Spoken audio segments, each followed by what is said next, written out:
Hey everyone, Jenner here from School of Trade. Today we're going to be taking a look at a short trade here on crude oil. Let me get my orders in place. 57, looking for, let's go to 46, and then the final target at 34 should be good. So we're looking at this move here on crude oil, and the overall move itself is setting up really, really nicely in terms of a wave pattern. We don't have a wave count reset, but everything else is picture perfect. Now, the reason I like this without the wave count reset is if you zoom out, we just look like we're in a big range day, right? Where we're just kind of rotating back and forth. We had that big push up, and then that immediately fell right back down to the lows, and now we're already filling our first target to the downside. So we're seeing that continuation back lower that just makes the setup look beautiful. Now, this is on a 3, so it's a little bit of a faster time frame. I like leaving my stop at just flat break even on the 3s because it can be a little bit whippier. It is, again, a fast time frame. So from our entry here to 68, we've already got that first target filled. That's 11 ticks already, so we took 22 off there. If we get a continued push lower, we're looking at 46 for the next target, which is 22. And then the final runner down here at 34. And honestly, you know, given the fact that we're kind of looking at this potentially saying, hey, we might get all the way back down to these lows, you could even look for a wider target down here at 19 or even down here at 98. It might be a little bit hard to get 98, but around 48.10 or so. And just look for a big push down, just given the fact that we failed out through the highs. The breakout completely fell apart in the highs. We should be going right back down to the lows. So that's kind of what we're looking at right now and why I really like this wave pattern short. It is right at the open, and with the open, it typically gets a little bit whippy on crude oil, right? 9 o'clock hits, and then all of a sudden the thing goes crazy for a little while. But, you know, outside of that, everything looks beautiful. So perfect wave pattern to the downside. Outside of the fact that we don't have a wave count, the overall situation on the day tells us that this is a beautiful place to get in short for a possible pretty decent-sized runner. Now, we already took 22 off, so if we're looking at another 22 and another 34, that's 78 ticks possible on the trade. So we're looking at 78 ticks, $780 if we can get this pushed down and get 46 and 34 to the downside. So we'll be back in a little bit. The open may cause us again to be a little bit whippy, but overall looking for a good push down here to get our target at 46 and then a little bit lower at 34. All right, we're back. I just wanted to do a quick little update. I'm going to move my stop back a little bit here and accept a little bit of excess risk on this trade. It looks like they're going to want to try to come back and catch this little break-even stop again.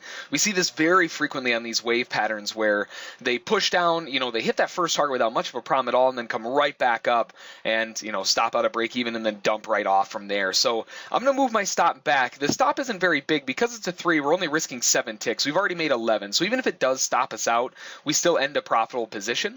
But the way that it's looking is just very choppy around this open, and I want to avoid getting stopped out right at break even just to see it dump a little bit lower. So just wanted to do a quick little update. We've got our first target at 11 still. That part's fine. Stop is going to go back to -7 just to give this a little bit more room. One big thing to notice here on this fall lower is we really don't ever break any prior swings. Ever since 8:20 this morning, we haven't really broken a prior swing high, or at least a major one. These little minor ones, yeah, but not the big ones. So I'm okay leaving my stop back here at 75. If it stops us out, then we take a stop, but at least that gives this trade a little bit of room to work out. If you go to break even, you're perfectly okay at break even. The +1 guys got stopped out at 67. 68 is very logical that it gets tested. Yeah, and there it is right there. So 68 does get tested.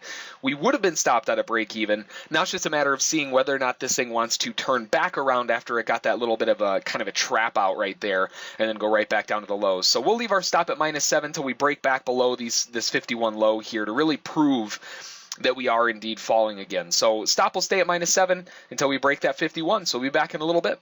All right, we're finally starting to see this wedge break down here and getting completion of this move. And this was kind of the concern. You know, the fact that we weren't really breaking lower and the fact that we were just getting chopped up, that gave us a really hard situation to take a break-even stop. You'll see it actually turned around to the tick off of that 68. Now, we did break through that low of 51, so we should be okay to get that next target. So stop is back to break even again. And here we go. There we go. So we got that target filled. And just a slight variation like that can make a really big difference overall. overall, because it'll keep you out of some of these little kind of whip outs that'll really just drive you nuts on the day. So now we've got our second target filled at 22. Let's go to just above this. I'm going to trail the swings on the way down here. That's just what we're seeing to be working so far. So just looking for continued selling pressure. We've got our stop now in a positive position, and we've got the 22 tick target locked out, looking for the final target at 34 to really drive this trade home. But you can see this very well-defined kind of triangle that we found ourselves in, where we just kind of got stuck. And when we finally broke down, we had that little retest right back here at 52, and then now we're falling back off again. So we should be clear for takeoff, if you will, to the downside. It's just a matter of seeing the sellers really step up and knock this thing lower. So as we fall here, I will be trailing along with these swings, just because that seems to be the most logical place so far this morning, where we're not really breaking through them. So that's kind of what we're looking at right now. So far the stop is locked in 3 ticks, so not huge by any means, but we've already locked in 44 ticks on the move. So we're at $440 and another 30 on top of that if we get stopped out at break even. So we'll let this thing go, see if it wants to fall through the lows again, and try to push through to that next target down here at 58.32. And actually, we might not even have to pause it. We're seeing some selling pressure come back in here. We'll see what it does, but we'll pause it if we have to. Otherwise, we're looking for 34 next. All right, seeing those sellers really step their game up. There we go. We got our target filled. So that was that run that we were looking for. But again, we needed to be careful on that break-even stop, just based on what we were seeing. And it absolutely perfect scenario in the sense that when you start seeing it get chopped up like that, especially on a 3 around the open, okay, it's expected to be a little bit whippy. So that little slight adjustment that we made on our stop kept us into the trade long enough to see this thing ride back down to the lows. We got our 34 target filled. So beautiful, beautiful move down. Awesome example of trade management at its finest, especially on the wave patterns on the 3. So awesome move down, 78 ticks total on the trade, $780.